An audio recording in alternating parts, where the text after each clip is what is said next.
Hey everybody, it's Tim Miller from the Bulwark here. I am back with Congressman Jim Himes, ranking member of the House Permanent Select Committee on Intelligence. There's a lack of intelligence in a lot of what's happening out there today. So it's important that we bring you in on this. And I want to talk in particular, Congressman, about this assessment that the Intelligence Department had made that was undergirding, I guess, you can maybe explain if I have this exactly right, the argument that they need to employ the Alien Enemies Act, right, which was this notion that, that we had this invading force, that Venezuela and the Maduro government and Nicaragua were somehow working in concert. And in order to combat that invading force, we have to, enact this wartime power in order to deport these folks to El Salvador. And as it turns out, you guys over on the committee were asking for the classified, internal documents and briefing on this.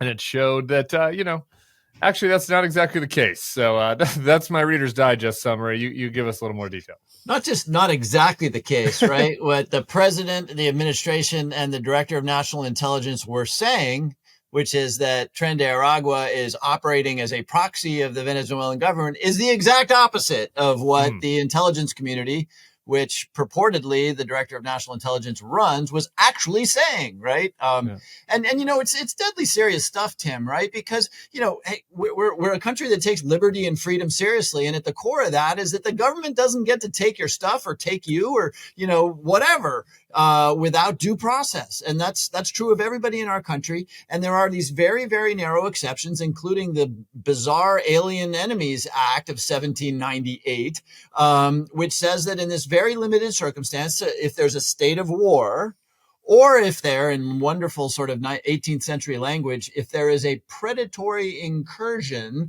then due process disappears. Well, the White House has a few lawyers and they know that we're not in a state of war. And so they were like, okay, maybe we can convince some folks that there is a predatory incursion. Maybe Alito and Clarence Thomas will sign up for that idea and maybe we can get a few more. Well, that, of course, relies on the notion that that's Nicaragua is something other than just a regular, terrible street gang. Right. Right. Well, it turns out that the intelligence community that the Americans spend $90 billion-ish a year to pay for looked at this and said, no, there is no direction of Nicaragua by Venezuelans. And I mean, that's scary for two reasons. Number one, due process is pretty important, and it's important for people you don't like as well as for people that you do like. And secondly, the president and a lot of senior officials were, if I may put this very nicely, not being entirely honest with us about this. Yeah, that is very nicely. Not entirely honest. I mean, they made it up out of whole cloth, it seems like to me. I'll sign up for that. Okay. I do wonder, there are a few things that are concerning about this. There's one, I don't know if I want to call it a silver lining, but the thing that I was curious about, which is these guys, why did they play ball with you, do you think? I mean, I'm kind of surprised that the administration isn't just totally stonewalling everything just based on, how they're following the norms and procedures and rules of law across other elements of the administration. Yeah, no, I mean, it's a fascinating question. We're all scratching our heads around here because you're, of course, referring to the fact that I guess it was the Freedom of the Press Foundation submitted a Freedom of Information Act request. And lo and behold, it was acted on very quickly. Yeah. The report that is now public is dated April 7th. Sometimes FOIA requests can take months and months, if not years, right? And boom, it's out there. There's probably a story there. I don't know what it is, but what I do fear, since this was just such a black eye for the administration's credibility on such an important topic, what I do fear is that, some pretty hefty political people are now knocking on the door of whatever poor SOB does FOIA requests for the government and saying, it's time for you to take a very long vacation to a radar station in Alaska. That's also concerning. Okay, thank you. I love that. That's very appropriate for the Bulwark, that you take a little hopeful anecdote and turn it into something scary and concerning and alarming. So I guess my other hopeful potential anecdote is, these guys are have almost no leg to stand on legally. I think as far as looking forward, I want to get to the people that are already in El Salvador next. But as far as looking forward, making this argument, what do you make of that? I mean, this seems to really undermine any plausible case they would have that this is an appropriate use of the Alien Enemies Act. Yeah, that's right. I mean, look, the case was always going to be thin, Yeah. right? And again, there's this bizarre, 1798 language about a predatory incursion, and so it was always going to be a thin read, right? I mean, what's next? Is the mafia going to be subject to this because they look like Tren de Aragua and maybe they have some connection to Sicily? I mean, you can see the slippery slope here, right? So yeah, and I'll tell you, this makes me a little nervous too because they don't have any legal ground to stand on. And it's, in some ways it's ridiculous, right? Because if they'd afforded these people due process, these people would be on their way out of the country by and large, right? But they chose not to. They chose a shortcut. Now they're embarrassed about the fact that they were lying to the American people about the connections between Venezuela and Tren de Aragua. And of course, this is the Trump administration, right? So backing down is never okay.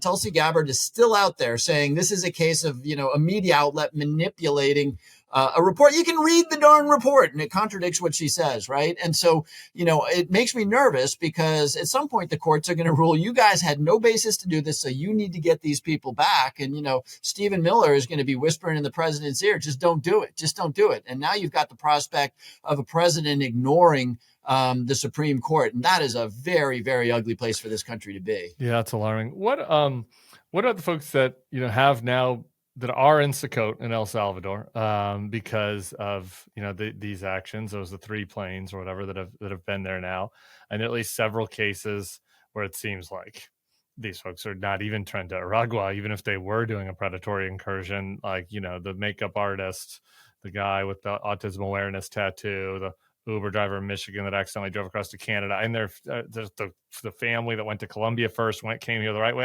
There are 4 or 5 of these at minimum. And so, what do you have any thoughts on, what is possible at this point regarding those folks? Sure, I know what's possible. It would take 3 milliseconds for the president of the United States to call up Mr. Bukele, the president of El Salvador, and say every single person that got off that plane and is in your prison gets on a plane this afternoon and comes back. That's absolutely possible. El Salvador is not going to say no, right? But it's an ego question for this president who doesn't like to be told what to do and certainly doesn't like to backtrack from a previous position. So now we're in the uncomfortable position that I alluded to before. The courts are eventually going to order that happen.